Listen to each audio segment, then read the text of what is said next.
My husband passed away quietly in the hospital ward, and our children never showed up. No phone call, no visit, not even a card. I thought grief was the hardest thing. Until I opened the safe he left behind. Inside was a diary. 40 years of secrets, sacrifices, and lies that I never suspected. By the time I finished reading it, I wasn't just mourning my husband. I had stopped being a fool. And I had a plan. It's a complicated story, friends, and I want to tell you from the very beginning. The last week of Harold's life was spent in room 207 of Pine Ridge Medical, which, despite the fancy-sounding name, was really just linoleum floors, buzzing lights, and walls so beige they made toast look colorful. I parked myself there like a stubborn houseguest with no plans to leave. That green vinyl chair became my perch. It groaned every time I sat down, as if it had something to say about a woman my age sitting still for hours at a time.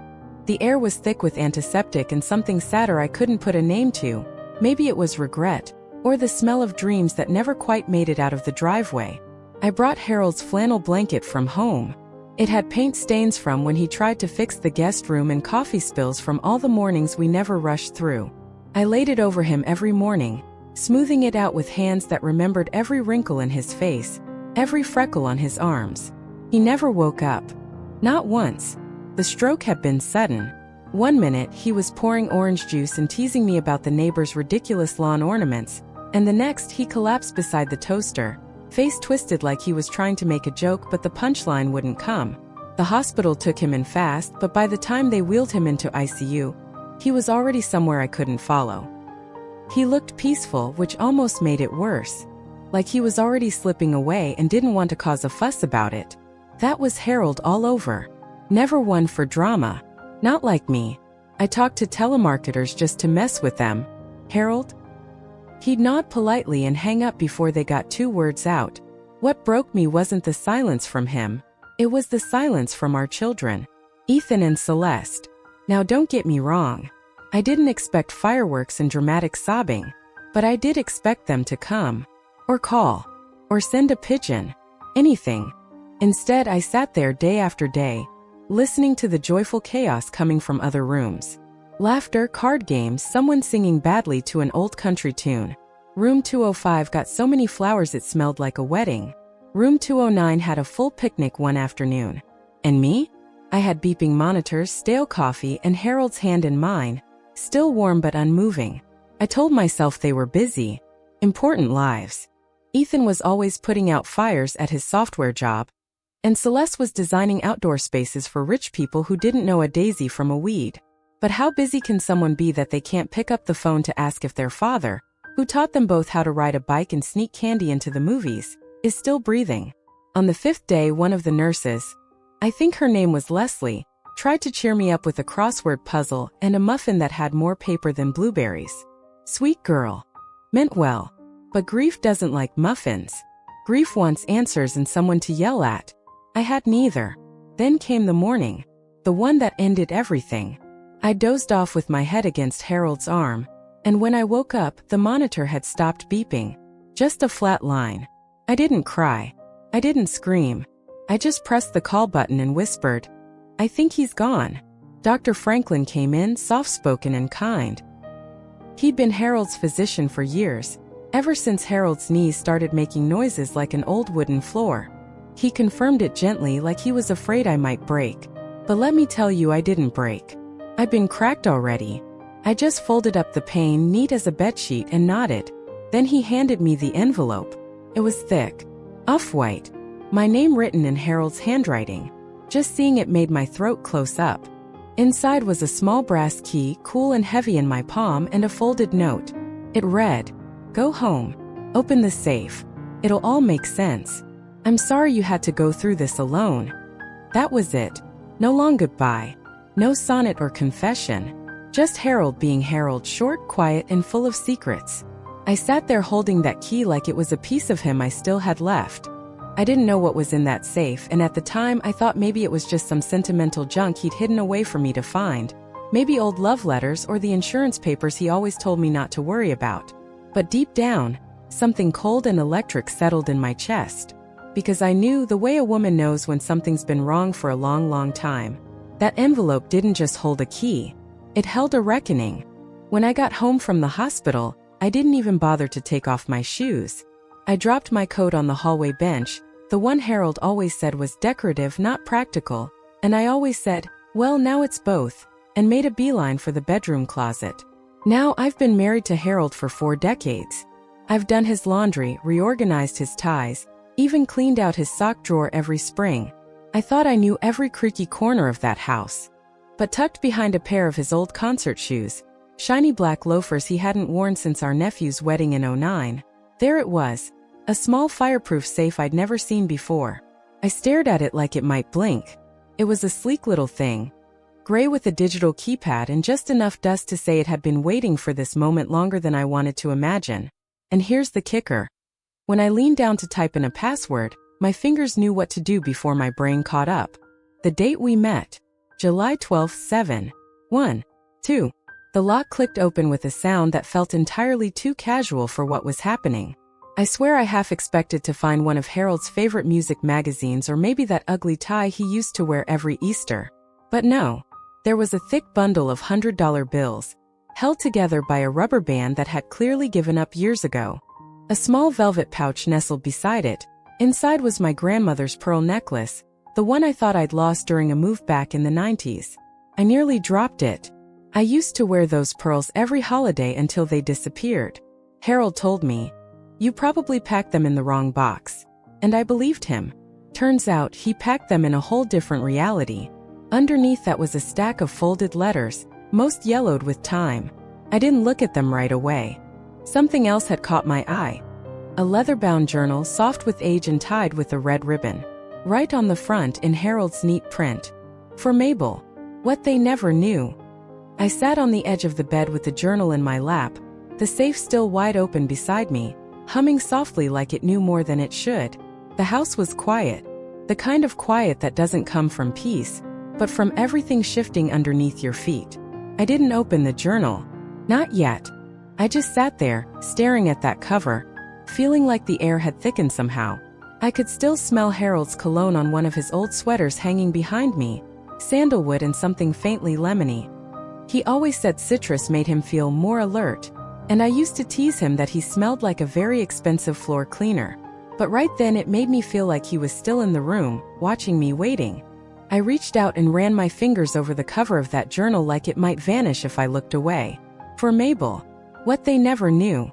It wasn't the money that made my chest ache or even the necklace. It was those words. That title. That quiet hint that Harold had been carrying things I never saw. Secrets, maybe. Regrets. Or worse, truths he'd hidden to protect me from something bigger. And in that moment I didn't feel grief anymore. I felt questions. And Lord help anyone who tries to get between me and the answers. I finally untied that red ribbon like it was made of dynamite. My hands were steady, but my stomach was doing cartwheels. Harold's handwriting greeted me on the first page like an old friend wearing a new face. It was dated neat, almost too neat, like he'd wanted to make sure there were no misunderstandings. And Lord, what a journey it took me on. The first entry? January 10th, Mabel's birthday. Ethan didn't call this year. Bought her the lilies she loves and signed the card, "Love, Ethan." She smiled for hours. Worth every dollar. I had to stop right there and catch my breath. Ethan hadn't called? I remembered that birthday. I even bragged to my bridge group about how thoughtful he'd been. How he still remembered what kind of flowers his mama liked. Turns out he didn't. But Harold did. Every year. Page after page, the journal unfolded like a love letter and a punch to the gut all at once. Mother's Day 3 years back, Celeste sent me a silk scarf. Or so I thought. It matched my favorite blouse. I wore it to church, chin held high, bragging like a rooster. In the journal, Celeste forgot Mother's Day again. Mabel would be crushed. Found a nice scarf on sale and wrapped it with tissue paper from last Christmas. Wrote a note in Celeste's handwriting and slipped it in. I nearly dropped the book. And it just kept going. Birthday cards. Anniversaries. Even the big bouquet I got after Harold's gallbladder surgery that I thought came from the kids. That one too. Ordered the tulips she likes and used Celeste's old shipping address for the note. I know she won't remember to send anything this week. I had believed for years that my children were a little forgetful, sure, but still trying. Still showing up in their own quiet ways. What I didn't know was that every gesture I'd cherished had been orchestrated by Harold like some kind of emotional stage play, complete with props, scripts, and actors who never knew they were in it. And he'd paid for the whole performance himself. There was an entry about him pawning off one of his keyboards, his old Yamaha, the one I thought he'd donated to the community center. Used the money to cover a rush delivery on a gift I told Mabel was from Ethan's family. Didn't want her to think they forgot again. Another about the roof. Told Mabel we needed to wait another season. Used the money we saved to send Celeste's youngest to that dance camp she posted about. She never asked for help, but I knew they couldn't afford it. Mabel would have insisted on calling them to offer. It was easier this way. I sat on the bed surrounded by pieces of our life, and for the first time in a long while, I didn't feel safe in my own memories. Harold had built a whole world for me. A soft, padded, beautifully lit stage where our children still cared and love still echoed back. And while part of me was touched, so touched I could barely hold the journal without my hands shaking, another part of me felt like I'd been kept in a dollhouse, lovingly crafted but sealed from the truth. I don't think I realized how lonely I'd been until I saw it laid out in ink. Harold had loved me so deeply, he protected me from my own heartbreak. But he did it alone. And that broke something in me. I kept reading Harold's journal like I was being pulled underwater, page after page dragging me deeper.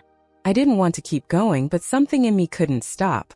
You know that stubborn streak that gets you through 4 decades of marriage and 5 failed attempts to fix a leaky faucet without calling for help?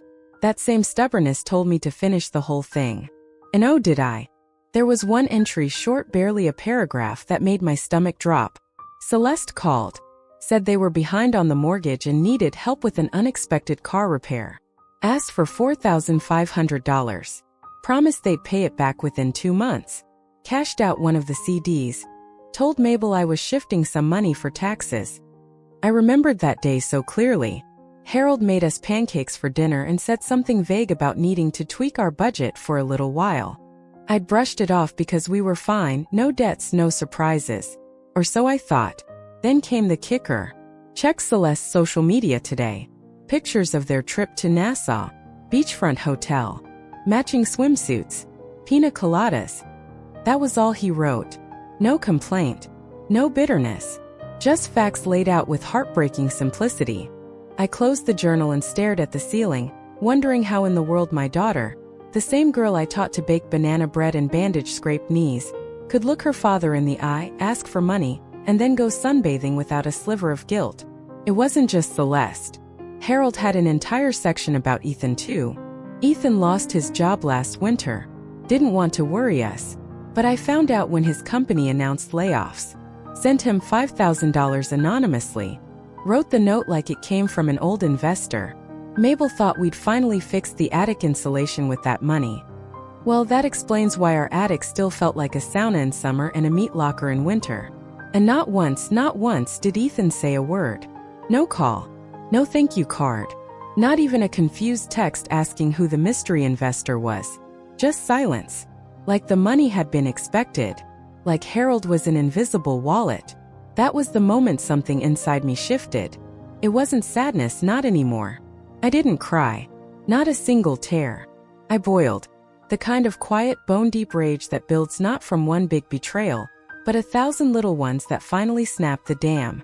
I sat there, clutching that journal, and I felt like I was holding a crime scene. Not blood and broken glass, but the wreckage of a man who gave everything and asked for nothing. My sweet Harold. He had spent years breaking himself into pieces, selling off instruments he loved, skipping doctor's appointments, and clipping coupons just to make sure I didn't see the truth. Our kids didn't care. Not really. Not in the way that matters. And the worst part? I believed they did. I told myself they were busy, distracted, dealing with life. But life isn't that busy. Not when someone you love is quietly disappearing behind gift-wrapped lies. That night I didn't make tea. I didn't turn on the TV. I didn't call a friend. I just sat on the living room sofa, staring into the dark, with Harold's journal in my lap and one thought in my head. They don't get away with this. Not anymore. The morning of Harold's funeral was cold. Even though the calendar claimed it was spring. It felt wrong, somehow like the weather had finally matched my insides. I wore my navy coat, the one Harold used to say made me look 10 years younger, even though it fit a little tighter these days. I didn't bother fussing with makeup. What was the point? The service was small, just the way Harold would have wanted. A few neighbors from down the block, 2 of his piano students from years ago who now had gray hair of their own, and the Hendersons, bless them, who brought a tray of lemon bars and cried harder than our own children. Ethan and Celeste arrived 20 minutes late, gliding in like they were walking a red carpet instead of burying their father. Ethan was in some sleek black suit, hair gelled within an inch of its life. Celeste wore a dress that probably cost more than our first car. Both of them wore designer sunglasses. Indoors. I couldn't make this up if I tried. They hugged me mechanically, said things like, "So sorry for your loss," and "He was a great man," as if they hadn't just ignored him for the better part of a decade. They looked around like they were counting chairs, taking stock of who showed up. I caught Ethan glancing at the casket like it was a line item in a spreadsheet. During the eulogy, Celeste dabbed at her eyes, though her tissue stayed bone dry. Ethan checked his watch 3 times. Harold's favorite hymn played softly from the speakers, and neither of them mouthed a word. I didn't cry, not there, not then. I'd done all my crying before they ever bothered to show up. After the burial, back at the church hall, we stood in a small circle of folding chairs and donated muffins. Ethan was the first to start in. "Mom, we should talk about the house," he said, already in business mode. "It's too much for you now." We were thinking, maybe it's time to look at freeing up some resources. "Something more manageable," Celeste added, in that syrupy tone she uses when she's about to deliver bad news wrapped in fake concern. "Maybe a senior community with support staff. Easier for everyone." I didn't say a word, just reached into my purse and pulled out Harold's journal. I flipped to a page I had marked with a ribbon. "Christmas 3 years ago," I said. "Ethan didn't come. Didn't call. Harold bought gifts for your children, wrapped them himself, mailed them out. Even put in a note and signed your name. I thought you were thoughtful. Turns out, your father just didn't want me to feel forgotten." Ethan opened his mouth, but nothing came out. I turned another few pages. "Celeste," I said. "Remember when you called crying about that medical bill? Told me you were overwhelmed, couldn't keep up. Harold paid it. Quietly. He told me he'd won a little scratch-off and used it for groceries. You posted a thank you online to your guardian angel. Well, now you know who that angel was." Her mouth fell open. For once she was speechless. And that girl could talk paint off a barn. The room went quiet. Not even the lemon bars made a sound. I snapped the journal shut, tucked it back in my bag and looked at them both. They weren't my babies anymore. They were strangers in black clothes, faces frozen with shame or guilt. I couldn't tell which, and honestly I didn't care. Without another word, I turned and walked away. Didn't even take a muffin for the road. After the funeral dust settled and my casserole dishes were returned mostly empty and chipped, I got to work. I started with the journal. Not the whole thing. No need to air Harold's heartbreak in full. Just the entries that involved money, the facts, transactions, sacrifices. I photocopied them, 1 page at a time, careful not to smudge his handwriting. The first copy went to my lawyer, who's been handling our estate since the Reagan administration. I marked it with a sticky note. "For your records. Just in case." He called me the next day and cleared his throat for a full 15 seconds before saying, "Mabel, this is substantial." I told him to file it somewhere smart and quiet. The second copy went to Ethan's wife, Lorraine. I'd always liked her, even if she dressed like a Pinterest board and talked to me like I was on the verge of forgetting my own name. But she didn't know. I was sure of that. She had no idea Harold had covered their rent 3 months in a row during Ethan's consulting phase, or that he'd paid for their youngest braces in full, anonymously. The third copy I mailed to Celeste's husband, Brandon. A good man, but a little too comfortable with Celeste's version of events. I figured he deserved to know that our broke household had footed the bill for their landscaping project 2 summers ago. Via a check Harold had slipped into their contractor's mailbox with a note that read, "Please don't say this came from us." I wasn't out to embarrass anyone. I wasn't even trying to stir up a fight. I just wanted truth out there like clean laundry on a clothesline, flapping, clear, undeniable. After that, I turned inward. I started downsizing, not because I needed the money but because I needed the space. Emotional, physical, the whole 9 yards. Harold had a collection of antique clocks that hadn't ticked in years. Sold them to a collector downstate who nearly cried when he saw the grandfather clock still worked if you wound it right. The china cabinet? Gone to a young couple starting out, thrilled to have real plates. I went through Harold's old bank folders. There were small accounts he'd opened over the years, squirreled funds, bits of change he'd never mentioned. Little things added up. A couple certificates of deposit here, an old savings bond there. I gathered them all. And I didn't tell a soul. I stopped sending birthday checks to the grandkids. No more surprise boxes of toys or anonymous tuition support. That faucet? Off. That money? It was going towards something else. Something that had nothing to do with guilt or family obligation. Something just for me. And for the first time in years, I didn't feel like I owed anyone anything. Not a call. Not a casserole. Not a single dollar. Just peace. My kind of peace. I'd been holding on to a travel brochure Harold brought home from the library 20 years ago. Creased, faded, and wedged between the pages of an old cookbook I never had the heart to toss. It showed pastel villages along the coast of Italy, boats bobbing on teal water, and people sipping espresso like they had all the time in the world. Harold used to say, "We'll go someday, Mabel." And I'd nod, knowing full well someday always got pushed behind bills and obligations. Well, someday finally showed up. Only Harold didn't. I used the savings I found in the safe, the cash from selling Harold's antique collection, and a little from one of those surprise CDs he'd squirreled away, and I booked the trip. Not a guided tour with name tags and senior discounts. No, I wanted space. I wanted train stations, winding roads, and the kind of freedom that doesn't ask for permission. I didn't tell anyone. Not even the Hendersons next door. I packed 2 suitcases, left a sticky note for the mail carrier, and got on that plane with my passport, Harold's wedding ring around my neck, and zero intentions of returning calls. I didn't leave a forwarding address. What I did leave were postcards. From the Amalfi Coast, I sent one to Ethan.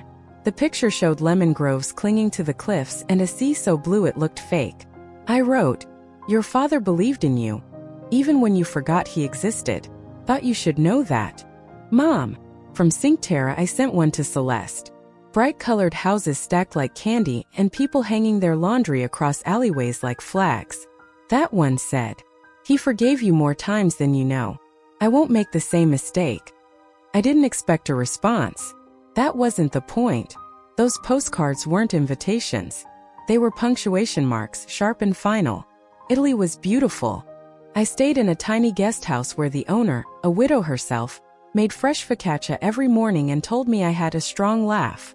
I visited churches older than anything in the States, wandered markets that smelled like oranges and herbs, and stood barefoot in the sand at dusk, listening to waves in silence.